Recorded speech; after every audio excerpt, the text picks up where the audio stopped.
بسم اللہ الرحمن الرحیم۔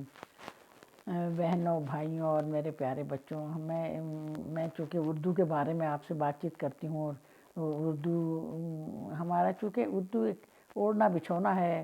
اردو ہماری ایسی زبان ہے جو کہ تمام دنیا میں جانی پہچانی جاتی ہے، بولی جاتی۔ اگر نہیں بھی بولی جاتی تو جانتے پہچانتے تو سب ہیں۔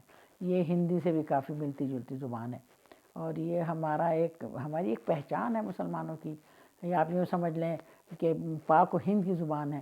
بہرحال یہ تو ایک ویسی بات ہو گئی۔ میں آپ کو ایک واقعہ سنانا چاہتی ہوں جس میں ایک سبق آموز واقعہ ہے۔ واقعہ کچھ ایسا ہے کہ دو دوست تھے، بہت ہی گہرے دوست تھے، اور ان دونوں نے سوچا کہ بھئی بڑا اچھا موسم ہے اور حج بھی 2-3 مہینے کے بعد ہونے والا ہے، تو ہم دونوں بھائی جو ہیں، جو کہ دینی بھائی ہیں، ہم جا کے حج کرائیں۔ یہ سوچ کے وہ دونوں نے گھر سے نکلے، اور انہوں نے وہ شہد کا کاروبار کرتے تھے۔ وہ دونوں بھائی چل پڑے، اور دونوں دوست بھی بہت ہی گہرے تھے، چل پڑے، اور آگے کافی دور جانے کے بعد جب تھک گئے تو ایک درخت کے نیچے آرام کرنے لگے۔ ان میں سے ایک نے کہا کہ بھئی میں ذرا یہاں آرام کرتا ہوں۔ دوسرے نے کہا اچھا میں برابر کے گاؤں سے پانی لے آتا ہوں۔ وہ پانی لینے چلا گیا، لیکن جب وہ گاؤں میں پہنچا جس گھر میں، وہاں انتہائی قحط پڑا ہوا تھا، اور لوگ بہت ہی بری حالت میں تھے، خستہ حالت تھی ان کی، کھانے پینے کو ان کے گھر میں کچھ نہیں تھا، بیل بھی وہ بیچ چکے تھے جو ان کا کاروبار کا ذریعہ تھا۔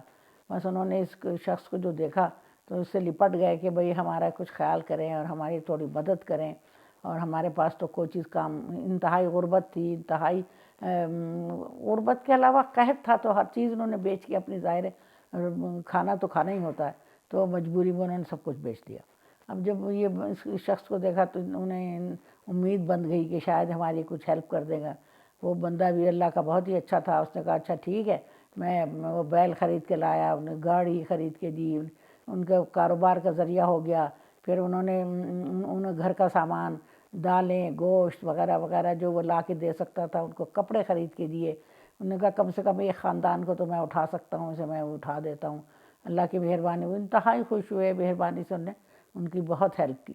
وہ انتہائی خوش ہوئے، جب وہ واپس جانے لگا تو بہت ہی اسے ایسی نظروں سے دیکھا کہ اللہ تعالیٰ نے تو یہ تو ہمیں فرشتہ بھیج دیا تھا۔ وہ بھی دل میں ظاہر اللہ تعالیٰ کا اس نے شکر ادا کیا کہ چلے مجھے موقع مل گیا، میں کچھ عبادت ہی سمجھ لیجیے آپ اس کو۔ اب انہوں نے سوچا پیسے تو رہے نہیں، میرے سارے خرچ ہو گئے، تو میں ایسا کرتا ہوں اپنے گھر ہی چلا جاتا ہوں۔ ادھر وہ جو دوسرا بھائی تھا، جو دوسرا اس کا گہرا جگری دوست تھا، وہ سوچ کے کہ شاید یہ میرا دوست پہلے نکل گیا، اسے میں ملا نہیں، اور وہ پھر جا کے قافلے میں شامل ہو گیا، اور وہ اس طرح حج کے لیے روانہ ہو گئے۔ اور انہوں نے جناب حج میں جب وہ پہنچا، اور جب بھی وہ کھڑا ہوتا نفل نماز پڑھنے یا فرض نماز پڑھنے، اسے دیکھتا تھا کہ وہ مجھ سے آگے کھڑا ہے۔ وہ سوچتا تھا اچھا جیسے میں نماز سے فارغ ہوں گا، اسے پکڑ لوں گا اور پوچھوں گا بھئی تم کیسے مجھ سے پہلے پہنچ گئے؟ اور جیسے وہ نماز سے فارغ ہوتا تو اللہ تعالیٰ کی طرف سے حکمت تھی اللہ تعالیٰ کی، وہ بھول ہی جاتا تھا، اسے پکڑ اور جا کے دیکھتا تو کوئی اور ہی شخص ہوتا۔ اور اس طریقے سے پوری حج کا جو ٹائم تھا وہ اسی طریقے سے گزر گیا، اور وہ یہ شخص اس کے ہاتھ نہ آیا، ہمیشہ اسے آگے نظر آیا اس کو۔ آخرکار جب وہ حج سے فارغ ہوا تو اپنے اسی قافلے سے واپس اپنے گھر آ گیا۔ گھر آ کے بڑا ناراض ہوا کہ تم مجھ سے پہلے چلے گئے اور مجھ سے پہلے واپس بھی آ گئے۔ انہوں نے کہا بھئی ایسا تو کچھ نہیں، میں تو جا ہی نہیں سکا تھا۔ انہوں نے پوری بات، ساری کہانی اس کو سنائی۔ بس پھر وہ اچھا بڑا حیران ہوا، اس نے کہا میں نے تو تمہیں اپنے سے آگے ہمیشہ پایا، اللہ تعالیٰ نے مجھ سے بھی زیادہ تمہارا حج قبول کیا، اور اگر انسان کو کہیں کوئی موقع مل جائے نیکی کا تو بھائی میرے بہن بھائیوں کوشش کریں کہ نیکی کر دیں۔ اللہ تعالیٰ کو تو نیکی کا ایک ایک ذرہ انتہائی پسند ہے، اور وہ اس کو قبول کرتے ہیں، اور جنت میں اس کے لیے اعلیٰ محل تیار ہوتے ہیں۔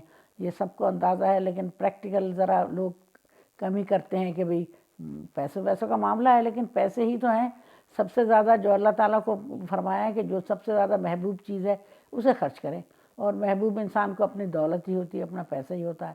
تو کوشش یہ کریں کہ اپنی ذات سے دوسرے کی کوشش کریں، ہیلپ کریں، اس کی اتنی زیادہ دعائیں لیں کہ تھوڑی سی زندگی ہے، پتہ نہیں کب ہم آنکھ بند ہو جائے اور ہم چلے جائیں۔ تو جناب یہ آج کی کہانی تھی، اللہ یقیناً آپ کو پسند آئے گی، اور بھائی بچوں اور میرے پیارے بہن بھائیوں، اللہ تعالیٰ آپ کو خوش رکھے، اور جناب اللہ حافظ۔